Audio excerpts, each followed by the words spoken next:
It just is so important that we take the time to think through some of these issues. And if you want to make a note or two as we move on to the next thing, on the learning log for self-confidence, I think there's a learning log in here. Or maybe not. Maybe there's not. Is there a learning log? Yeah. All right, well, you can make any note you want on that bottom of that last sheet. Let's go ahead then and move into a discussion of goals. And in case I forget to say it, I would suggest that you kind of organize yourselves into some regional support groups.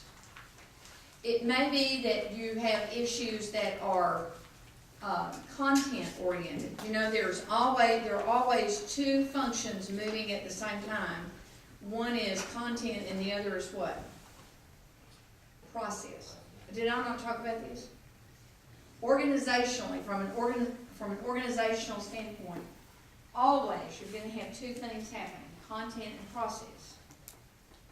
It's the content of what you're dealing with right now, and it's the process of how you're going at it, okay? So it may be that there are content areas like finance that you want to organize yourself into, but it may be that you want to think about regionally, you know, where are the people in Northeast Arkansas, where are the people in South Arkansas, so that, you know, if you ever want to just call up somebody and say, let's meet for lunch, so-and-so, and have a conversation, you can do it. So I just wanted to offer that thought. But if you are looking on the screen and you're looking on page 65, you would be with me. And so what we're going to do... 67.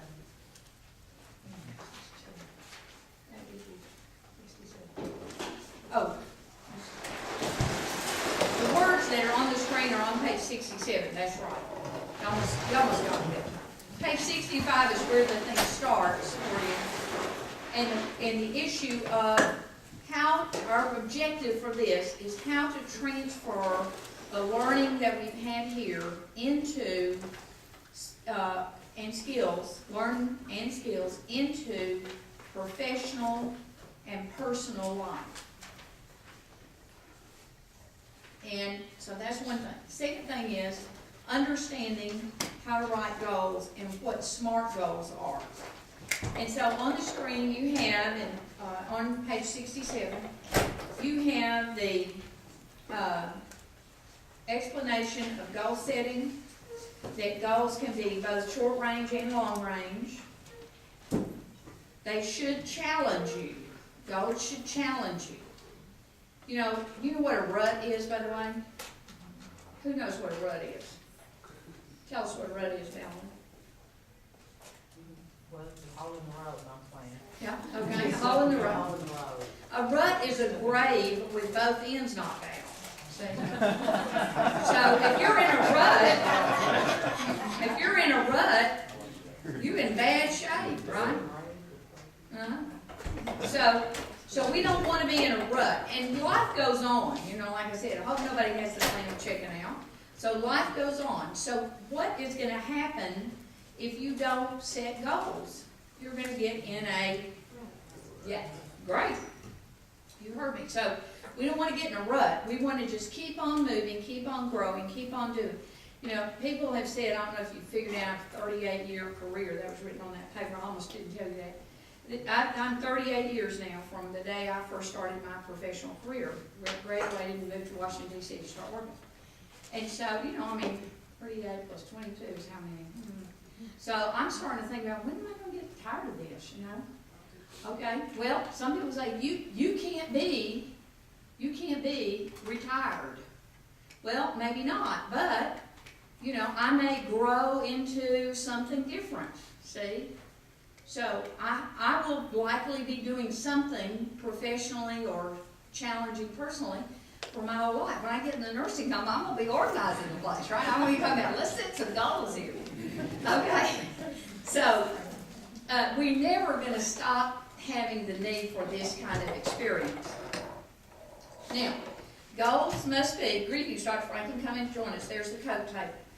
Goals must be measurable. If you don't have a measurable goal, what?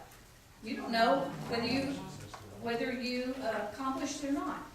And they need to be time bound so that you know, my goal for 40 years has been to lose weight, right?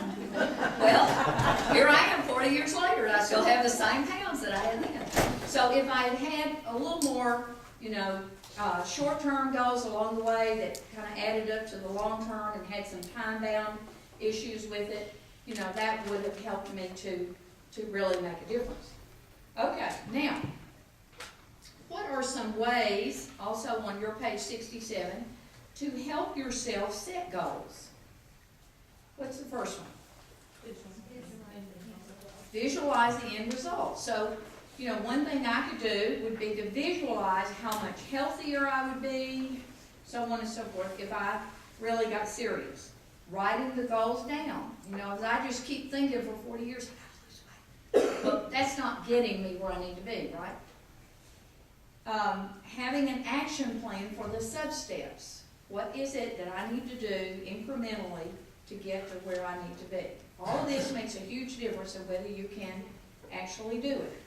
You can identify the resources you need, and if you're working with something in for example, in your college organizationally, there may be situations where you can go to your leader.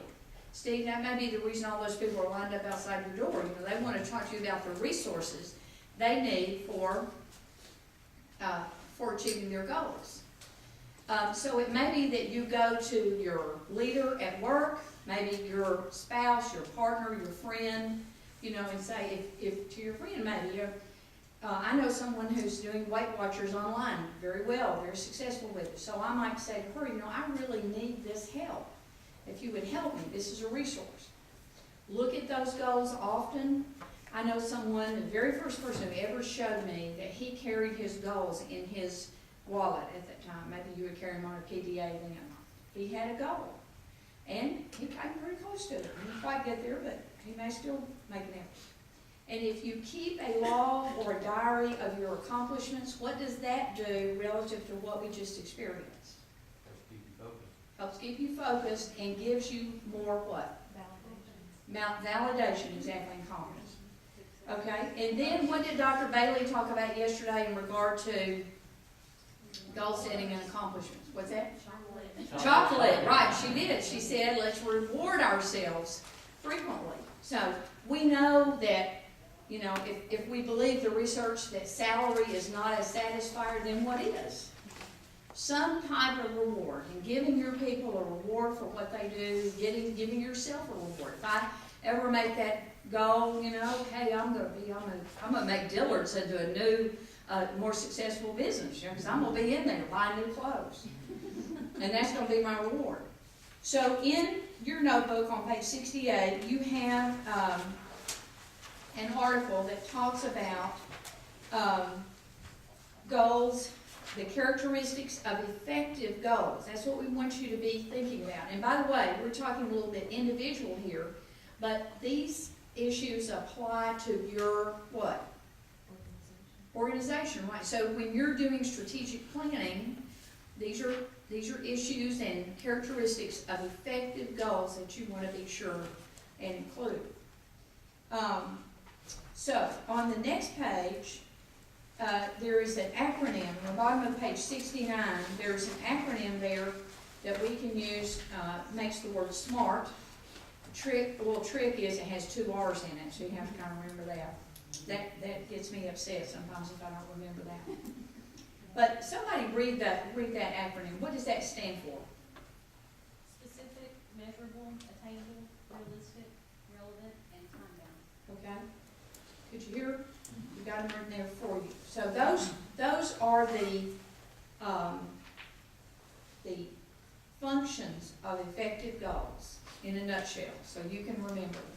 So as you go through your day working with your direct reports, faculty members, students, whatever, and you encourage them to write goals, you can remember that, SMART goals, and you can remember that, and you can just reel that off and help them. So this is another way that you can use what you're learning here in your own work.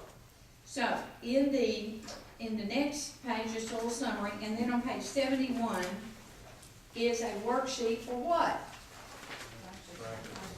Practice, good, and we're practicing what?